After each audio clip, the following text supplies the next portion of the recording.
الشيطان الرجيم.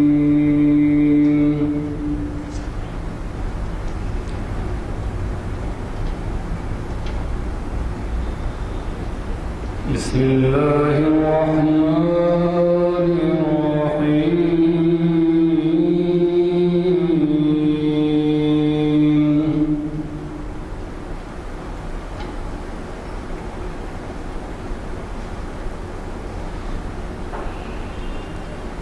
الرحمن علم القرآن خلق الإنسان علمه البيان.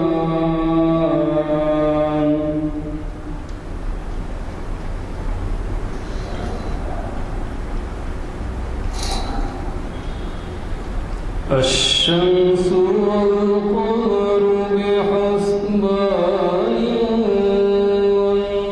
والنجم والشجر يسجدان.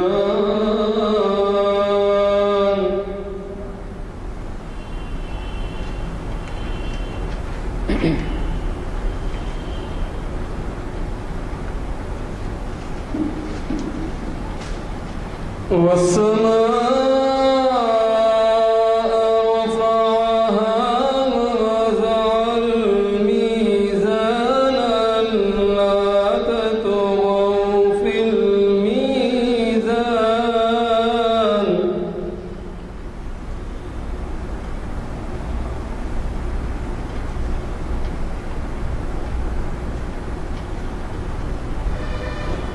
وأقيموا الوزن بالقسط ولا تخسروا الميزان.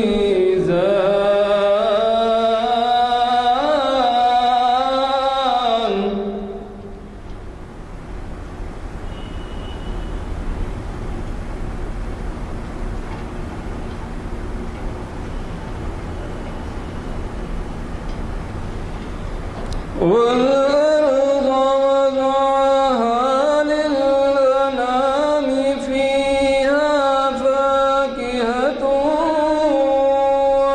والنخل ذات الأكمام.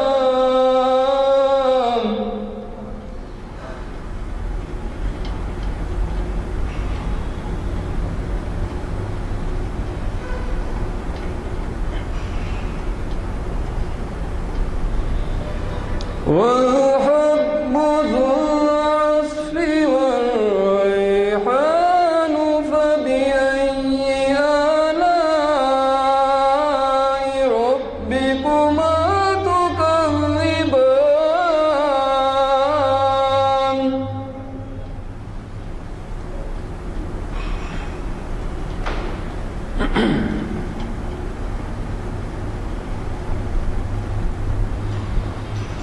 خلق الإنسان من صلصال كالفخار.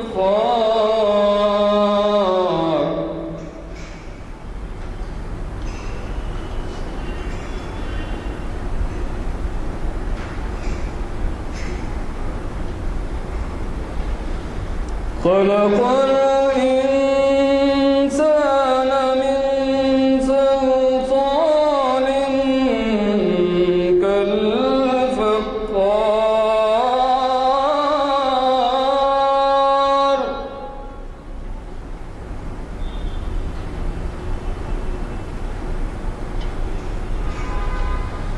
وخلق الجن من مارج من نار.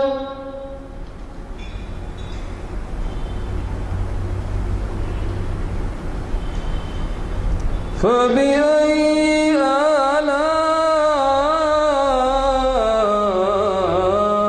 آلاء ربكما تكذبان.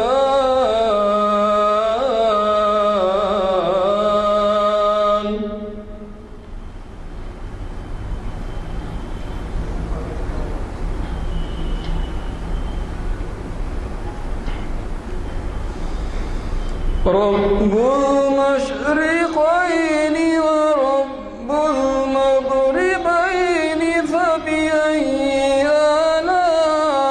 آلاء ربكما تكذبان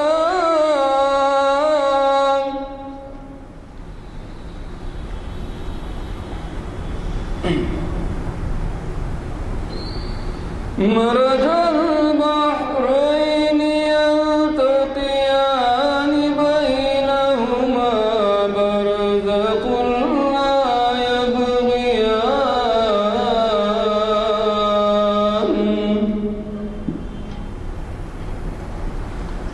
فبأي آلاء ربكما تكذبان صدق الله العظيم.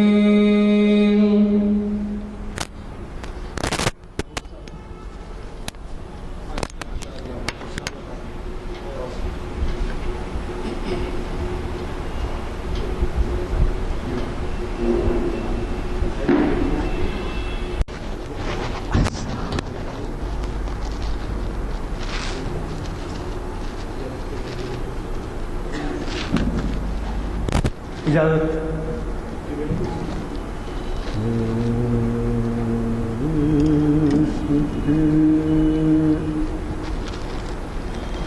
انتہا چاہتا ہوں تیرے عشق کی انتہا چاہتا ہوں میری سادگی دے کیا چاہتا ہوں تیرے عشق کی انتہا چاہتا ہوں تیرے عشق کی انتہا چاہتا ہوں میری سادگی دے کیا چاہتا ہوں تیرے عشق کی ستم ہو کہ ہو وعدے بے حجابی ستم ہو کہ ہو وعدے بے حجابی کوئی بات ہو صبر کوئی بات صبر آزما چاہتا ہوں کوئی بات صبر آزما چاہتا ہوں تیرے عشق کی انتہا چاہتا ہوں میری سادگی دے کیا چاہتا ہوں یہ جنت مبارک رہے زاہدوں کو یہ جنت مبارک رہے زاہدوں کو کہ میں آپ کا سامنا چاہتا ہوں کہ میں آپ کا سامنا چاہتا ہوں تیرے عشق کی ذرا سا تو دل ہوں مگر شوق اتنا ذرا سا تو دل ہوں مگر شوق اتنا وہی لنترانی سنا چاہتا ہوں، وہی لنترانی سنا چاہتا ہوں، بھری بزم میں راز کی بات کہہ دی، بھری بزم میں راز کی بات کہہ دی، بڑا بے ادب ہوں سزا چاہتا ہوں، بڑا بے ادب ہوں سزا چاہتا ہوں، بھری بزم میں راز کی بات کہہ دی، بڑا بے ادب ہوں سزا چاہتا ہوں، تیرے عشق کی انتہا چاہتا ہوں، میری سادگی دیکھ کیا چاہتا ہوں۔ الہام خراج سماعت فرمائی۔ آج جیسے کہ آپ واقف ہیں، محفل اقبال شناسی کی یہ 772ویں نشست ہے اور یہ منعقد ہو رہی ہے جامع مسجد عالیہ گن فاؤنڈری کے کانفرنس ہال میں بعد نماز عصر، آج 24 سپٹمبر 2014 مطابق 28 ذیقعدہ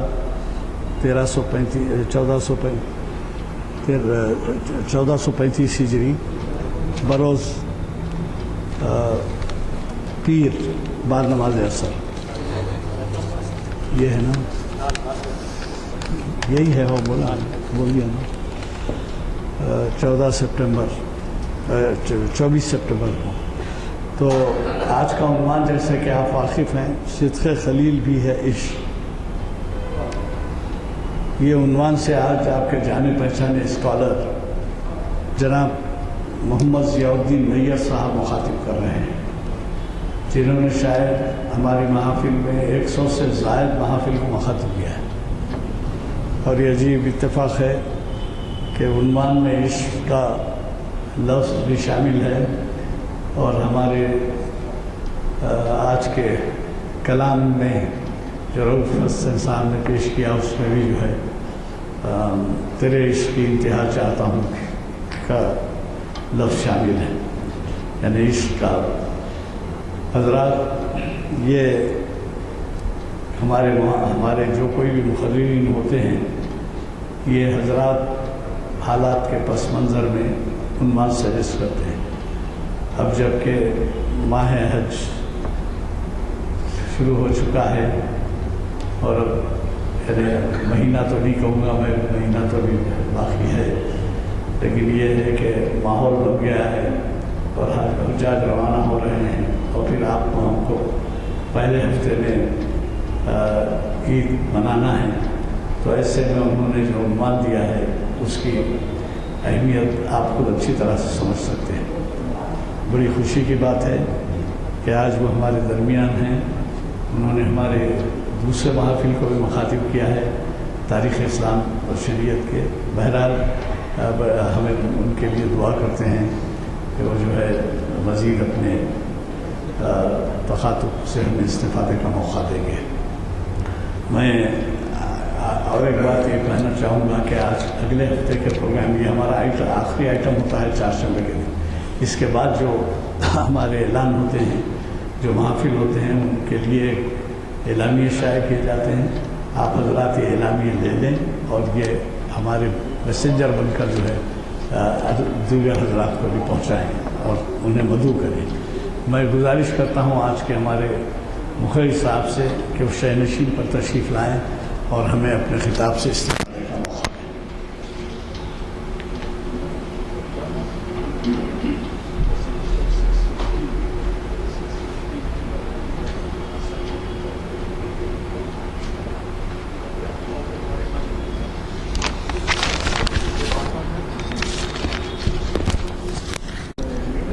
اعوذ باللہ من الشیطان الرجیم بسم اللہ الرحمن الرحیم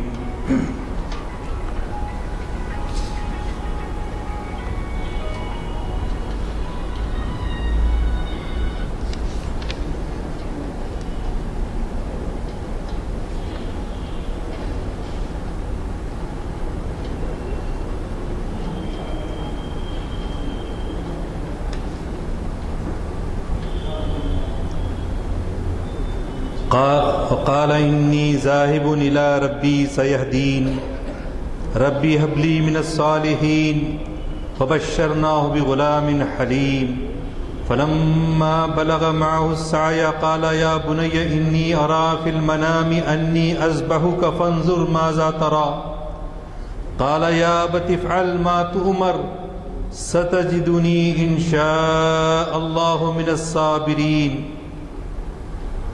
فلما أسلم وتله للجبين وناديناه يا إبراهيم وناديناه أن يا إبراهيم قد صدقت الرؤيا إنا كذلك نجزي المحسنين إن هذا لهو البلاء المبين وفديناه بذبح عظيم وتركنا عليه في الآخرين صدق الله العظيم وصدق رسوله النبي الكريم ونحن على ذلك من الشاهدين والشاكرين والحمد لله رب العالمين. سورہ صافات. سورہ صافات کی آیت نمبر 102 سے 112 تک ابھی میں نے آپ کے سامنے تلاوت کی. ساری تعریفیں اللہ بزرگ و برتر ہی کو سزاوار ہیں. ہزاروں درود و سلام آقا نامدار محمد مصطفیٰ احمد مصطفیٰ صلی اللہ علیہ وسلم کی ذات اقدس پر. محترم جناب غلام یزدانی صاحب سینئر ایڈوکیٹ، جناب افتخار حسین صاحب، نانک سنگھ نشتر صاحب، محی الدین حسنی صاحب، رؤوف صاحب، بزرگ اور دوستو، السلام علیکم ورحمۃ اللہ وبرکاتہ.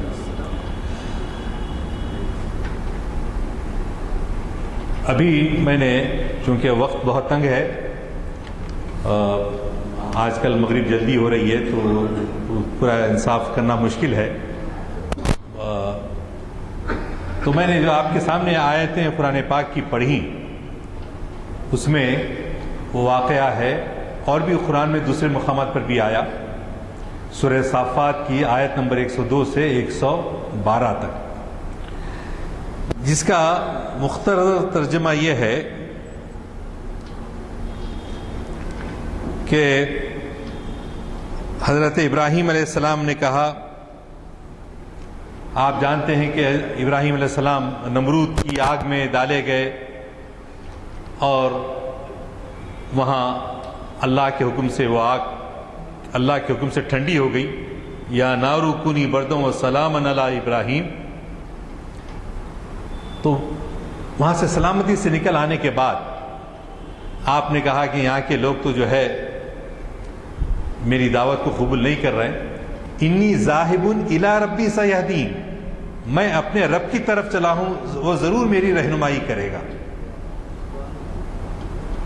سا آتا ہے تاکید، ضرور میری رہنمائی کرے گا. تو وہ آپ وہاں سے نکلتے ہیں،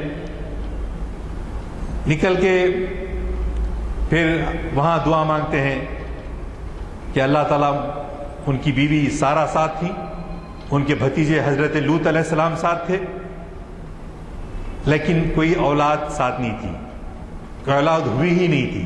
تو انہوں نے وہاں پر دعا مانگی کہ اللہ مجھے اولاد سے نوازے، صالح اولاد سے نوازے. تو جب اسرائیلی روایات میں آتا ہے کہ ان کی عمر کم از کم اس زمانے میں 86 برس کی ہوگی جب ان کو حضرت اسماعیل علیہ السلام تولد ہوئے،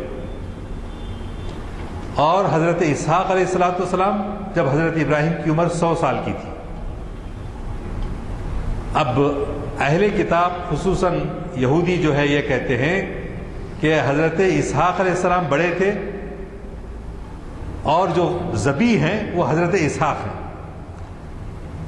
جبکہ ہم مسلمانوں کا یہ ایمان ہے، قرآن پر ہمارا ایمان ہے کہ بڑے بیٹے حضرت اسماعیل ہیں اور ذبیح حضرت اسماعیل علیہ السلام ہی ہیں. اس میں قرآن میں کئی جگہوں پہ آیا ہے یہ بات ہے. آپ جانتے ہیں کہ حضرت آدم علیہ السلام جب دنیا میں پھینکے گئے، بھیج دیے گئے زمین پر، تو بھیجنے کے بعد دن میں 2 بچے پیدا ہوتے تھے، رات میں 2 بچے پیدا ہوتے تھے، بی بی حوا علیہ السلام، ایک لڑکا لڑکی رات میں، ایک لڑکا لڑکی دن میں۔ اب انسان کرۂ ارض پر پھیل رہا ہے آہستہ آہستہ، تو رات میں پیدا ہونے، اس وقت کی شریعت کے مطابق رات کو ہونے والا لڑکا دن کی ہونے والی لڑکی سے بیاہی جاتی تھی، اور وائس ورثا دا ادر پیئر، اس کے برعکس جو ہے دوسرا جو ہے پیدا ہوتا تھا۔ حدیث شریف میں وارد ہے کہ ابتدائی آفرینش کے وقت حضرت حوا علیہ السلام کے بطن مبارک سے اناث اور ذکور کا جوڑا اس دنیا میں ظہور پذیر ہوتا تھا۔ اناث اور ذکور بولے تو مؤنث سے، ذکور مذکر سے پیدا ہوتے تھے۔ اس وقت کی شریعت کے مطابق ایک جوڑی بچی کا رشتہ ازدواج دوسرے جوڑے کے بچے سے استوار ہوتا تھا۔ چنانچہ اس شرعی اصول کے ماتحت قابیل کی ہمشیرہ حابیل سے اور حابیل کی بہن قابیل سے منسلک ہوئی۔ حابیل و قابیل، آپ قرآن میں اب ان کو قتل کر دیے بھائی صاحب، تو وہ آیا کہ میں ان کو کہاں چھپاؤں، کیا کروں، دفن کرنے کا نہیں معلوم تھا، تو کوا آ کے غراب جو ہے وہ کھود کے جو ہے ان کی رہنمائی کیا کہ اب مردے کو جو ہے دفن کرنے کی جو ہے ترکیب بتائی۔ مگر انسان حضرت آدم علیہ السلام جس وجہ سے دنیا میں بھیجے گئے، جس غلطی کی وجہ سے دنیا میں بھیجے گئے، تو بنیادی طور پہ ہم کہتے ہیں کہ ہم صالح بنیں، صالحین میں ہمارا شمار ہو، اللہ کی طرف ہمارا رجحان ہو، لیکن اکثریت اس کے باوجود کیا ہے، شیطان کی طرف راغب ہوتے رہتی ہے۔ تو چنانچہ وہی جو غلطی جنت میں نکالے جانے کا سبب بنی تھی، وہ گندم مت کھاؤ، وہ جھاڑ کے قریب مت جاؤ، یہ شیطان بہکاوے مت آؤ، لیکن دنیا میں بھی کیا ہوا، قابیل کو بھٹکایا۔ اللہ میاں کیا کرے تھے، ان کے ساتھ جو بہن پیدا ہوئی ذرا ناک نقشے کے لحاظ سے ذرا اچھی، خوبصورت، اٹریکٹیو تھے، اس لیے ان کی شریعت کے خلاف ان کی نیت بدل گئی۔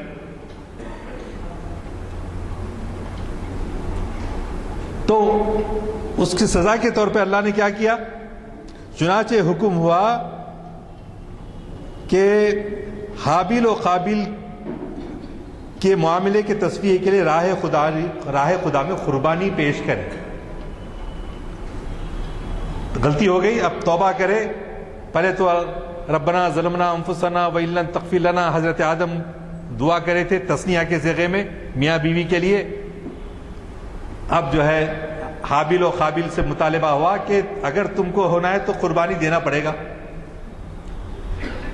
اللہ تعالیٰ نے قرآن حکیم میں اس واقعے کی طرف یوں ارشاد فرمایا، اے رسول، آپ آدم کے دونوں بیٹوں کا واقعہ، قرآن مجید ہے، آپ آدم کے دونوں بیٹوں کا واقعہ سچائی کے ساتھ لوگوں کے سامنے بیان کر دیں۔ جب ان دونوں نے قربانی کی، ان میں سے ایک کی منظور ہوئی اور دوسرے کی رد کی کر دی گئی۔ ایک کی قربانی اللہ میں ایکسپٹ کرے، دوسرے کی ریجیکٹ کر دی۔ جس کی ریجیکٹ ہوئی اس کو کیا بولیں گے، مردود۔ جس کی قبول ہوئی اس کو کیا بولیں گے، مقبول۔ ایک مقبول، ایک مردود۔ تو مردود نے مقبول سے غصے میں کہا کہ میں تمہیں قتل کر دوں گا۔ وہ آیا، ہوتا نا، میری قبول نہیں ہوئی، اب اچھا تم ہی آگے بڑھ رہے ہیں، انتقامی جذبہ آیا، تمہیں قتل کر دوں گا۔ تو دوسرے صاحب جو حابیل اچھی خصلت کے تھے، انہوں نے کیا جواب دیا، اس نے متانت سے جواب دیا، پوری انکساری کے ساتھ، اللہ تعالیٰ تو صرف پرہیزگاروں کی قربانی قبول کرتا ہے، نیکوکاروں کی قبول کرتا ہے، تو مجھے قتل کرنے سے کیا ہوگا، تیری قربانی تو قبول، میں مقتول ہو جاؤں گا، میں قتل کر دیا جاؤں گا، لیکن میری اللہ تعالیٰ میری قربانی کو قبول کرے گا، تمہاری قربانی کو قبول نہیں کرے گا۔ اس سورہ مائدہ کی آیت نمبر 27 ہے۔ میں عربی متن اس لیے نہیں پڑھ رہا ہوں کہ دیر ہو جائے گی، اردو کا ہی متن سنایا۔ تفسیر ابن کثیر میں ہے کہ حابیل نے اپنے جانوروں میں سے بہترین اور خوبصورت مینڈا خدا کے نام پر قربانی دی. کس نے؟ حابیل نے. اچھا تگڑا تازہ. چنانچہ بڑی روایت ہے بعض لوگوں کی، سنگ ایسے پھرے ہوئے اور تگڑا آتن کا، میں جنت میں جاؤں گا تو سواری بھی بیٹھ کے جاؤں گا. بعض بڑے اہتمام سے کرتے ہیں قربانی. 50,000 55,000 میں جاتا ہے کہ ایک بکرا ہو، بلکہ اسے بھی قیمت زیادہ ہوتی ہے. تو خوبصورت میڈا خدا کے نام پر قربانی دیا اور بخوشی دیا. یہ نہیں کہ یہ کیا ہے بھئی خرچہ، ہاں، بلکہ ایسا نہیں، بلکہ برے والہانہ جذبے کے ساتھ، ایثار و قربانی کے جذبے کے ساتھ. آج کی اگر صحیح تقریر کے بجائے ان نٹشل بول کے میں یہاں سے اتر جا سکتا تھا، جو بھائی رؤوف صاحب نے پڑھی، تیرے عشق کی انتہا چاہتا ہوں. یہ ہے بس آج کی گفتگو کا عنوان. تیرے عشق کی انتہا چاہتا ہوں، بس اللہ کے عشق کی انتہا چاہتا ہے، اور مومن کی یہ تمنا ہو جائے بس. ساری گفتگو تفصیل ہے لیکن مختصر یہی ہے. یہ جذبہ اگر پیدا ہو رہا ہے تو آج کی نشست کا حاصل ہے وہ، یہ جذبہ پیدا ہونا. اب یہ مولویوں کے کہنے پر ایسا ہوا، وہ ہوا، یہ ہوا، سوری ٹو سے یوزنگ دا ورڈ مولویز، لیکن ہمارے پاس یہ بہانے شریعت کے اور فلاں کے باغ کی کھال نکالتے، بال کی کھال، لیکن وہ جذبہ اصل چیز کیا ہے؟ وہ جذبہ والہانہ محبت. اپنی آل اولاد سے، اپنے ماں باپ سے واقعی جب ہم سلام پڑھتے تو کیا بولتے ہیں؟ روحی فدا سلام علیک، قلبی فدا سلام علیک، ابی فدا سلام علیک، امی فدا سلام علیک. ہم کہتے تو واقعی زبان میں ہماری حقانیت کے ساتھ ہونا، عشق کے جذبے کے ساتھ ہونا. لیکن اس کے برعکس قابل نے نہایت بری چیز خدا کی راہ میں نکالی، مرد تنگڑا، معمولی قسم کا جانور دیا. اس لیے حابیل کی قربانی قبول ہوئی. چنانچہ اللہ تعالیٰ نے فرمایا، کیا فرمایا قرآن میں؟ سورہ لن تنالوا البر 4 پاری کی پہلی آیت، لن تنالوا البر حتی تنفقوا مما تحبون. تم نیکی کا اعلیٰ مقام پا ہی نہیں سکتے جب تک کہ تم اپنی عزیز ترین شے اللہ کے راستے میں قربان نہ کر دو. یہ مینڈا، تگڑا مینڈا، یہ سب تو ہے، یہ علامتی ہے، سمبولک ہے، لیکن عقل دل میں وہ جذبہ پیدا ہونا کہ وقت آ پڑا تو لبیک لبیک اللہم لبیک لبیک لا شریک لک لبیک ان الحمد والنعمت لک والملک لا شریک لک. وہ جذبہ تلبیہ حاجی پڑھتے جا رہا ہے، والہانہ، صرف زبان سے نہیں نکلنا، دل سے نکلنا. یہ عشق کی عبادت ہے. 5ویں جو عبادت خاص طور سے عشق کا اظہار، اللہ سے والہانہ محبت کا اظہار. رسول اللہ صلی اللہ علیہ وسلم، کیا آپ جو ہے قربانی کر کے نماز پڑھنے جا سکتے؟ قربانی جلدی دے دیں گے. اب کہاں اپن جلدی جو ہے گھر کو آئے تک جو ہے کلیجی بھون کے رکھتے بیوی، لہٰذا جلدی جلدی قربانی کر کے جو ہے جی مسجد کو جا کے نماز پڑھ لے کے آئیں گے. کر سکتے کیا ایسا؟ نہیں کر سکتے. جو امر ہے اللہ کا اور رسول اللہ صلی اللہ علیہ وسلم کا، اطاعت وہی عمل ہے. اپنی مرضی سے کچھ نہیں کرتا. ارے وہی کرو نا، میں پہلے کرو بعد میں کرو، کیا ہوتا؟ نہیں، ایک سرمو تجاوز نہیں کر سکتے جو رسول اللہ صلی اللہ علیہ وسلم نے فرمایا. قربانی کی کئی احادیث ہیں، بخاری میں ہے، مسلم میں ہے، دوسری میں ہے کہ کوئی بھی نماز سے پہلے قربانی نہیں کر سکتا، نماز کے بعد. اس لیے انا اعطیناک الکوثر فصلی لربک وانحر. فصلی لربک، پہلے اپنے رب کی عبادت کرو، اس کے بعد وانحر، قربانی دو.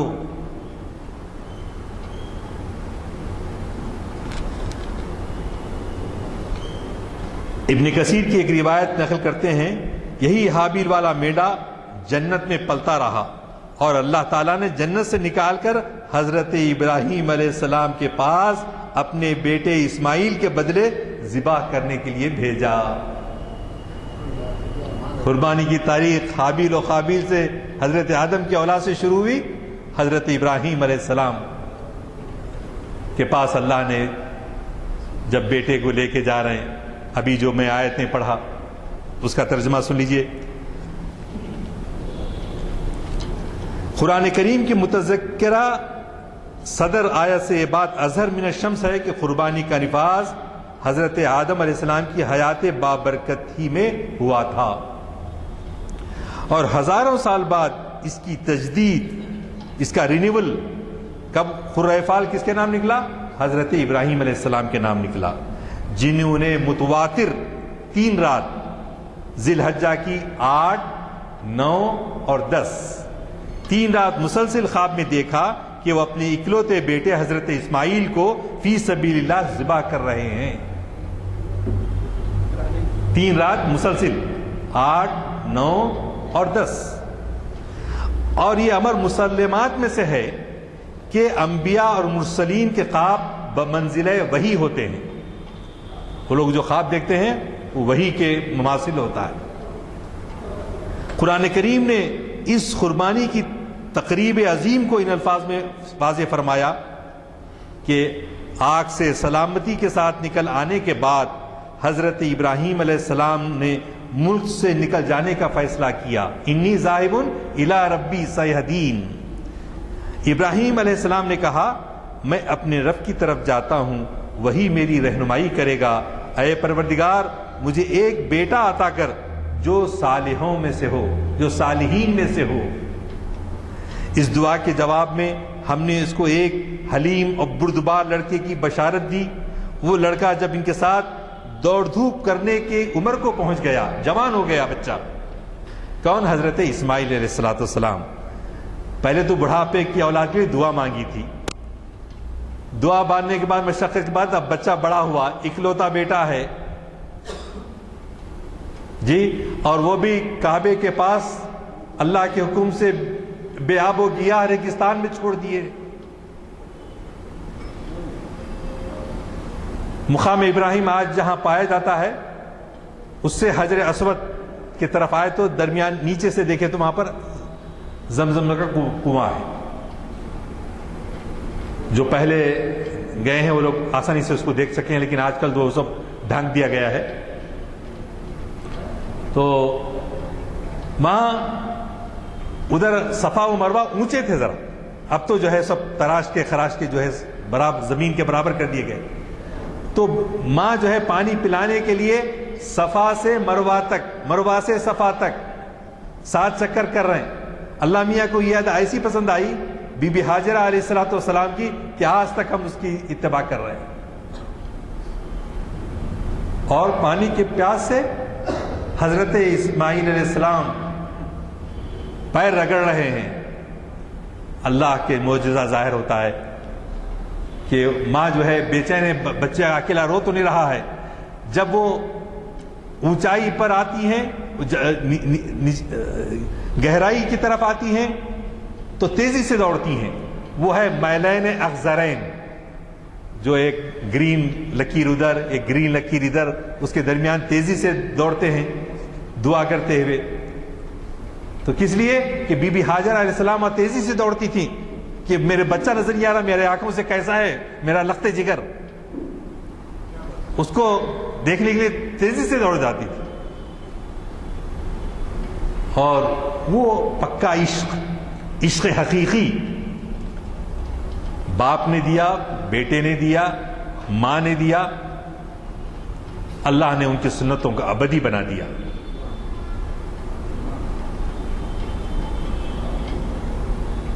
جب لڑکا سن بلوغت کو پہنچا تو ایک روز ابراہیم علیہ السلام نے کیا کیا؟ بیٹے سے کہا بیٹا میں خواب میں دیکھتا ہوں کہ میں تجھے ذبح کر رہا ہوں،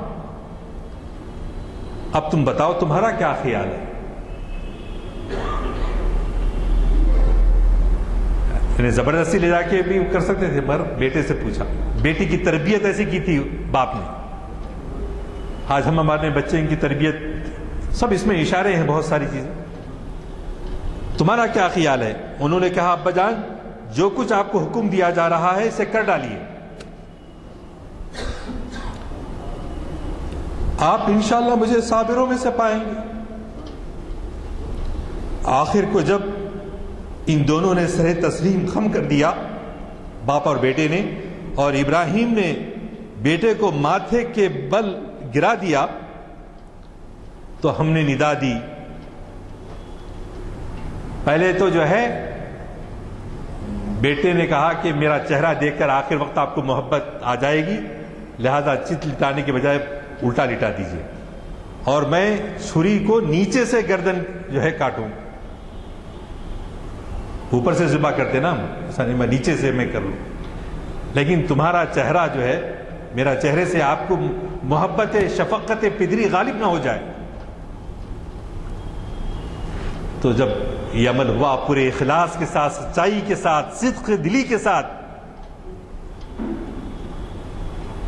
تو پھر اللہ نے آواز دی، اے ابراہیم تم نے خواب سچ کر دکھایا، ہم نیکی کرنے والوں کو ایسی ہی جزا دیتے ہیں۔ حقیقت میں یہ ایک امتحان عظیم تھا، اور ہم نے اس کے عوض ایک بڑی قربانی دی ہے، اور ہم نے قربانی کا عمل آئندہ نسلوں کے لیے بطور سنت ابراہیمی مقرر کر دیا ہے۔ یہ غلط فہمی نہ رہے کہ یہ حج کی سے منسلکہ ہے۔ اس وقت حج ابھی معطل تھا، سیلاب نوح جو آیا تھا اس وجہ سے کعبہ بھی ڈھا گیا تھا، ابھی باپ بیٹے دونوں مل کے اس کی تعمیر نہیں کیے تھے، ابھی حج کا طواف، کعبے کا طواف نہیں ہو رہا تھا، تو لہٰذا یہ جو سنت، یہ حکم دیا گیا ہے، سارے عالم میں رہنے والے مسلمانوں کے لیے، ایمان رکھنے والوں کے لیے یہ عمل ہے۔ یہ حج سے متعلق ہی قربانی نہیں ہے، بلکہ یہ ہم سب، اللہ تعالیٰ نے جس جس کو اس کا اہل بنایا ہے، سب پر قربانی واجب ہے۔ ابراہیم پر سلام ہو، ہم مخلصین کو ایسا ہی سلسلہ دیا کرتے ہیں، بے شک وہ ہمارے ایماندار بندوں میں سے تھا، اور ہم نے ان کو حضرت اسحاق کو پیدائش کی بشارت دی کہ وہ نبی اور نیک ہوں گے۔ حدیث میں یہ امر واضح ہے کہ اسماعیل علیہ السلام کی قربانی ذی الحجہ کی 10ویں تاریخ کو دی گئی، اسی لیے ہمارے پاس 10ویں تاریخ عید الاضحیٰ کہلاتی ہے، اور یہ 3 دن 10، 11، 12، 13 کی عصر تک بھی جو ہے آپ قربانی دے سکتے ہیں۔ اس وقت اس کا حج بیت اللہ سے کوئی تعلق نہ تھا، کیونکہ بیت اللہ شریف طوفان نوح میں مسمار ہو چکا تھا، اور حضرت اسماعیل کی نوجوانی تک اسی حالت میں تھا۔ اب اس عظیم قربانی کی یاد ہر سال تازہ کرنے کے لیے اللہ تعالیٰ نے ان آیات میں فرمایا کیا، وَتَرَكْنَا عَلَيْنَا الْآخَرِينَ، اور ہم نے یہ سنت کو بعد میں آنے والوں کے لیے فرض کر دی ہے، یعنی ہم نے آئندہ نسلوں کے لیے قربانی کرنا واجب کر دیا ہے۔ اس آیت میں لفظ آخرین ہے، نہ کہ زائرین بیت اللہ، تاکہ مسلمانان عالم جو حج میں حاضر نہیں ہوتے اس غلط فہمی میں مبتلا نہ رہ جائیں یا نہ کیے جائیں کہ قربانی صرف حج بیت اللہ کے وقت واجب ہے، نہیں بلکہ ہر سال کے لیے ہے۔ پاک اور محبوب ترین مال کی قربانی، اور وہ بھی خالصۃ للہ، مومن کے اندر حق و باطل کی جنگ میں یہ شعور پیدا کرتی ہے کہ حکم خداوندی کی بجاوری میں اگر جان ہی دینے پڑے تو بخوشی دے دی جائے۔ اس کے زندہ جاوید مثال نواسہ رسول، جگر گوشہ بطول، سید الشہداء حضرت امام حسین رضی اللہ تعالیٰ عنہ، جن کے استقلال اور استقامت اور بہادری و شجاعت نے اسلام کی عظمت میں 4 چاند لگا دیے۔ غریب و سادہ و رنگی ہے داستان حرم، غریب و سادہ و رنگی ہے داستان حرم، نہایت اس کی حسین اور ابتدا ہے اسماعیل، بلکہ اس کا سلسلہ حابیل و قابیل سے جا کر تک جو ہے مل جاتا ہے۔ اب یہ بات فصلی لربک ونہر، نماز پڑھو اور قربانی دو۔ حجاج کیا کرتے ہیں؟ تلبیہ پڑھتے ہیں، لبیک اللہم لبیک، لبیک لا شریک لک لبیک، ان الحمد والنعمت لک والملک لا شریک لک۔ تو یہاں اللہ تعالیٰ یہ فرماتا ہے وَمَن يُعَظِّمْ حُرُمَاتِ اللَّهِ فَهُوَ خَيْرُ اللَّهِ عِندَ رَبِّهِ، جو کوئی خدائی قانون کی تعظیم کرے اس کے لیے اس کے رب کے پاس بہترین اجر ہے۔ یعنی اس کے حکم کے مطابق پہلے نماز پڑھیں اور پھر قربانی دیں۔ اے اہل نظر ذوق نظر خوب ہے لیکن، اے اہل نظر ذوق نظر خوب ہے لیکن جو شے کی حقیقت کو نہ دیکھے وہ نظر کیا۔ یہ ہے کہ اللہ کو راضی کرنا، رسول اللہ کو راضی کرنا، ان کے احکام کی تعمیل کرنا۔ اگر یہ نہیں ہے تو پھر اہل نظر کوئی ذوق نظر ہے ہی نہیں، صرف ڈھکوسلا ہے۔ اور صنم کدا ہے جہاں مرد حق ہے قلیل، یہ نقطہ وہ ہے جو پوشیدہ لا الہ میں ہے۔ رگوں میں آج قربانی تو ہو رہی ہے، رگوں میں وہ لہو باقی نہیں ہے، لیکن وہ لہو جو حضرت اسماعیل علیہ السلام کے بدن میں دوڑ رہا تھا، ان کے حقیقی رشتاروں میں رہا،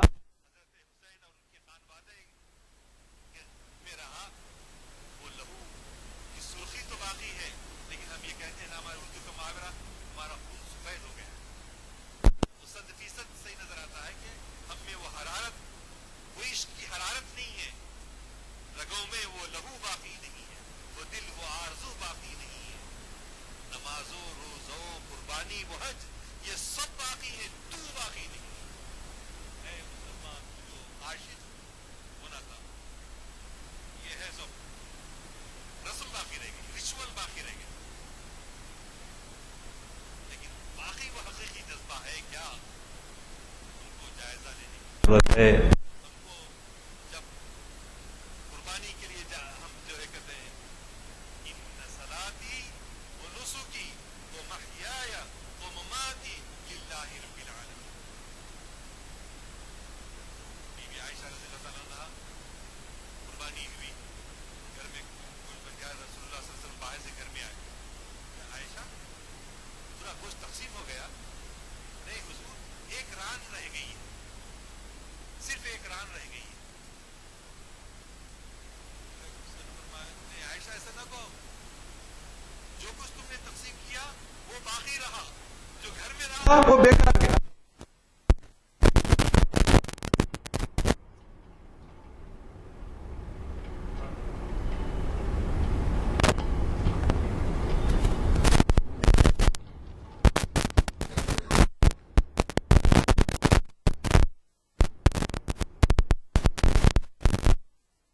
اور آتش نمرود ہے اب تک جہاں میں شعلہ ریز،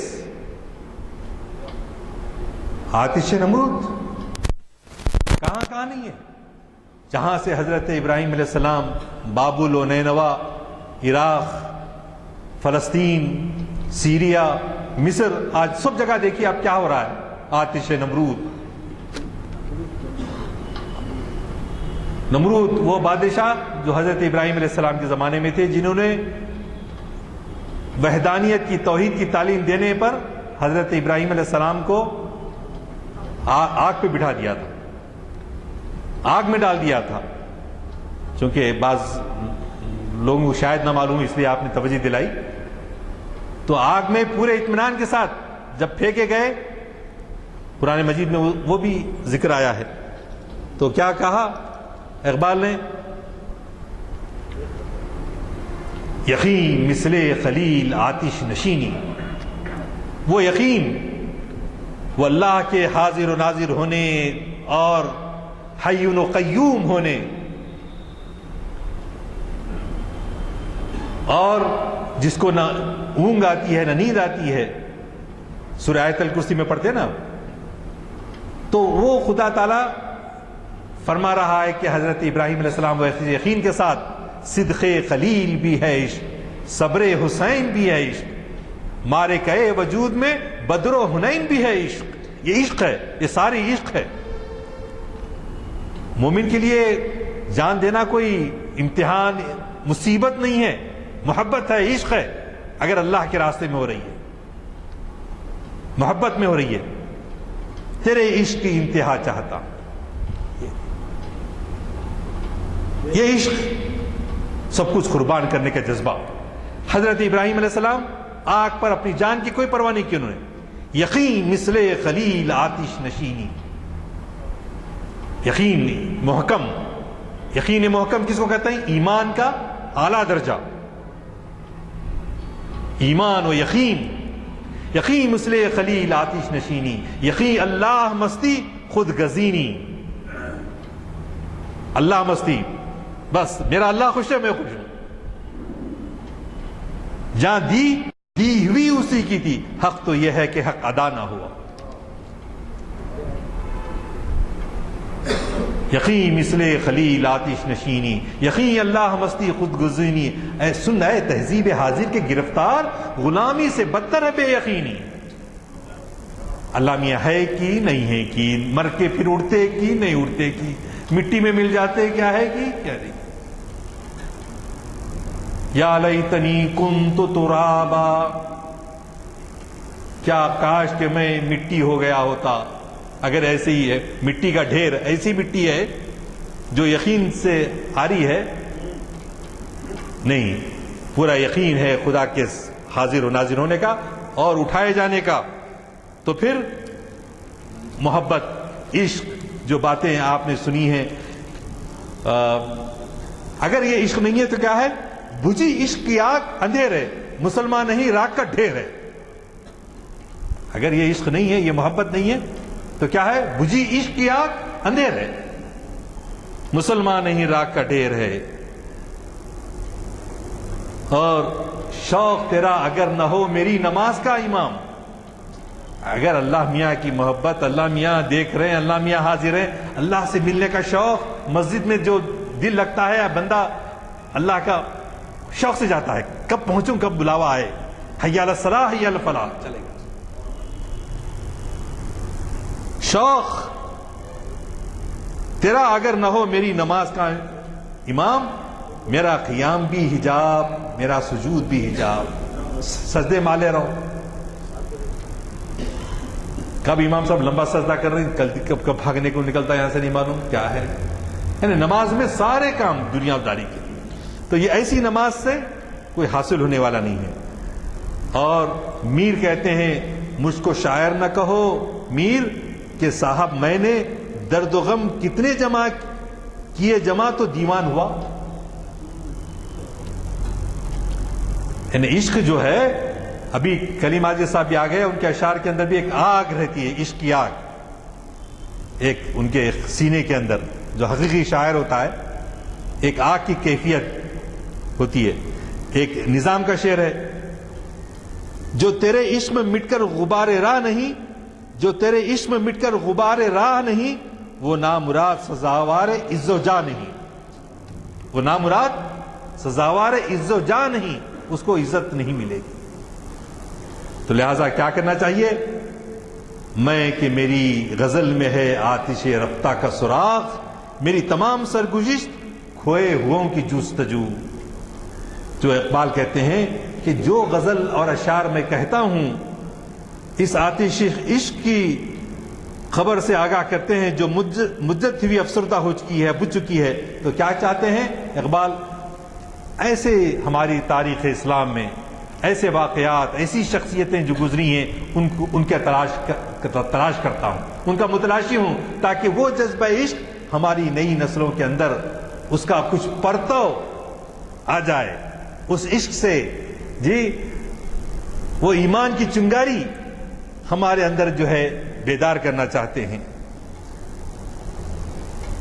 وہ اکبر الہ آبادی نے کہا رحمان کے فرشتے گو ہیں بہت مقدس، رحمان کے فرشتے گو ہیں بہت مقدس، شیطان ہی کی جانب لیکن میجارٹی ہے.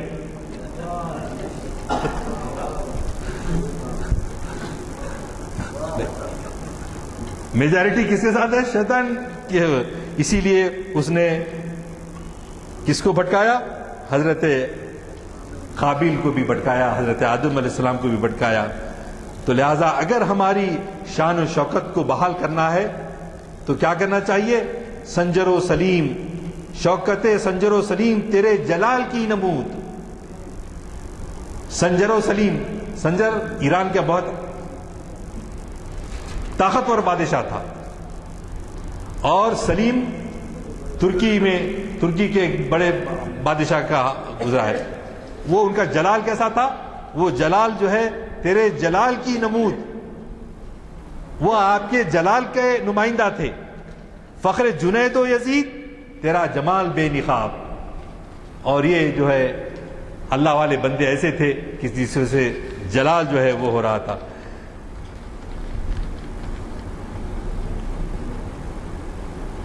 تو بہت ساری باتیں ہیں، لیکن ایک اہم دو باتیں میں کہتے ہوئے اپنی گفتگو ختم کروں گا کہ اقبال کو جو شکایت ہے، جلوتیان مدرسہ کور نگاہ و مردہ ذوق، خلوتیان میں کدا کم طلب و تہی کدو. یہاں یہ شعر کے اندر کیا اقبال کہتے ہیں کہ پڑھنے اور پڑھانے والے، مدرسے والے، اساتذہ ہوں یا متعلمین ہوں، سب کیا ہیں؟ بے بصیرت ہیں. ان کی کوئی بصیرت نہیں ہے، ان کی نگاہیں حقیقت شناس نہیں ہیں. جو عشق کا جذبہ ہمارے مدرسوں کے اندر نہ معلم دیتا ہے نہ متعلم لیتا ہے، اور ان کا ذوق و شوق مردہ ہو چکا ہے. ایک دوسرا گروہ جو اہل اللہ کا کہلاتا ہے، جو ہمارے مرشدوں کا کہلاتا ہے، صوفیہ کا کہلاتا ہے، جو دعوے کرتے ہیں کہ ہم اللہ والے ہیں، ان کے بارے میں اقبال کیا کہتے ہیں؟ جبکہ محبت کے شراب خانے میں تنہائی اختیار کیے ہوئے لوگوں میں شراب عشق کی طلب نہیں. خلوتیان میں کدا کم طلب تہی کدو. اور ان کے ضرب بھی اس شراب سے خالی ہیں. گویا یہ دونوں طبقے جذبہ عشق حقیقی سے محروم ہیں. وہ جذبہ عشق جو ہے پیدا ہونا ہے. آج بھی ہو جو ابراہیم سا ایماں پیدا، آ کر سکتی ہے انداز گلستہ پیدا. انداز گلستہ پیدا ہو سکتا ہے بشرطے کہ ہم ہمارے یقین کو تازہ کریں. لہذا چونکہ وقت کی کمی کی وجہ سے ساخی نامے کے اشعار میں آپ کی نظر کرتا ہوں کہ اللہ تعالیٰ یہ ہمارے اندر پیدا کر دے. شراب کہن پھر پلا ساقیا، وہی جام گردش میں لا ساقیا. مجھے عشق کے پر لگا کر اڑا، مردہ خاک جنو بنا کر اڑا. میری خاک جگنو بنا کر اڑا. خیرت کو غلامی سے آزاد کر، جوانوں کو پیروں کا استاد کر. ہو شاخ ہری شاخ ملت تیرے نم سے ہے، ہری شاخ ملت تیرے نم سے ہے. نفس اس بدن میں تیرے دم سے ہے. تڑپنے پھڑکنے کی توفیق دے، دل مرتضیٰ سوز صدیق دے. جگر سے وہی تیر پھر پار کر، تمنا کو سینوں میں بیدار کر. تیرے آسمانوں کے تاروں کی خیر، زمینوں کے شب زندہ داروں کی خیر. جوانوں کو سوزے جگر بخش دے، میرا عشق میری نظر بخش دے. میرے دیدے تر کی بے خوابیاں، میرے دل کی پوشیدہ بے تابیاں. میرے نالے نیم شب کا نیاز، میری خلوت و انجمن کا گداز. یہی کچھ ہے ساقی متاع فقیر، اسی سے فقیری میں ہوں میں امیر. میرے قافلے میں لٹا دے اسے، لٹا دے ٹھکانے لگا دے اسے. شکریہ. واخر دعوانا الحمدللہ رب العالمین.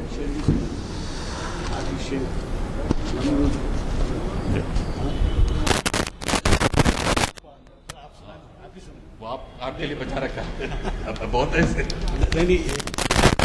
نمرود کا ذکر کیا آپ نے، شاید نمرود کا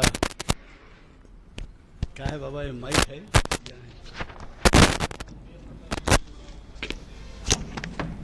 نمرود کا ذکر آیا تو ایک شعر اقبال کا یاد آیا.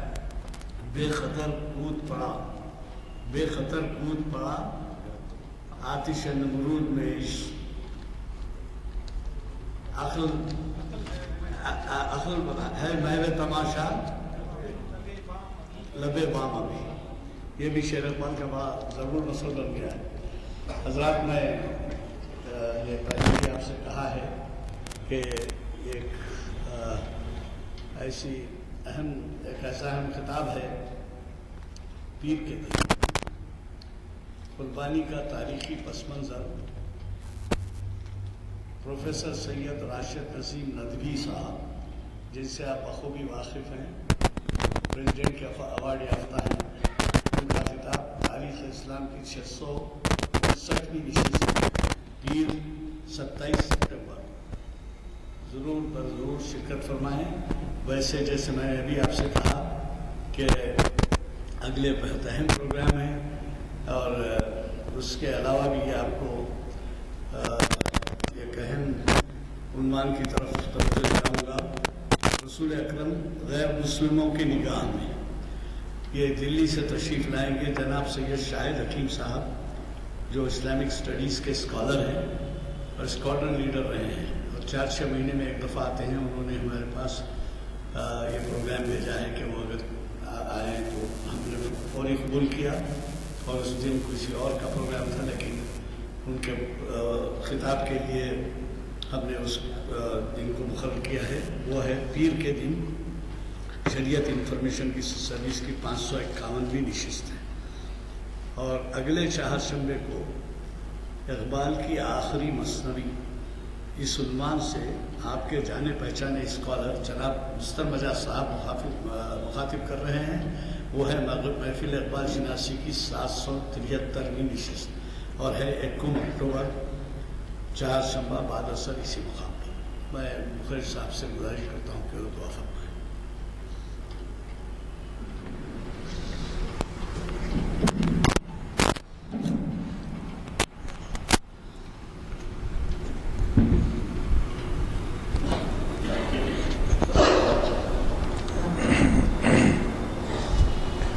الحمدللہ رب العالمین، اللہم صلی وسلم علی سیدنا محمد وعلی آل سیدنا محمد۔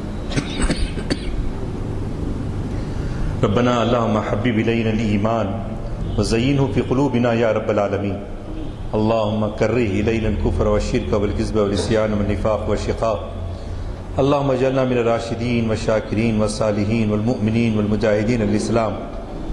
ربنا آتنا فی الدنیا حسنۃ وفی الآخرۃ حسنۃ وقنا عذاب النار۔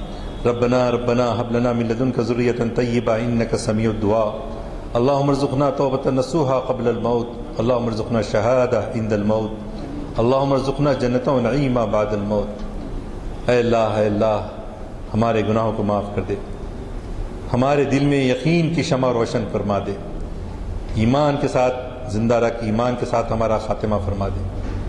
اے اللہ جو حج کے لیے جا رہے ہیں ان کے حج کو قبول فرما، اور جو عید الاضحیٰ کر رہے ہیں اس پورے جذبے کے ساتھ عید الاضحیٰ انجام دیں۔ اے اللہ اخلاص کے ساتھ عبادت کرنے کی توفیق عطا فرما، ہمارے دلوں کو لذت عشق سے آشنا کر دے، تیرے اور تیرے رسول پاک کی محبت ہمارے دلوں پر غالب فرما دیجیے، تڑپنے پھڑکنے کی توفیق دے، دل مرتضیٰ سوز صدیق دے، عزائم کو سینوں میں بیدار کر دے، نگاہ مسلمان کو تلوار کر دے۔ صلی اللہ تعالی علی خیر خلقہ نور سیدنا مولانا محمد وعلی آلہ وصحبہ اجمعین۔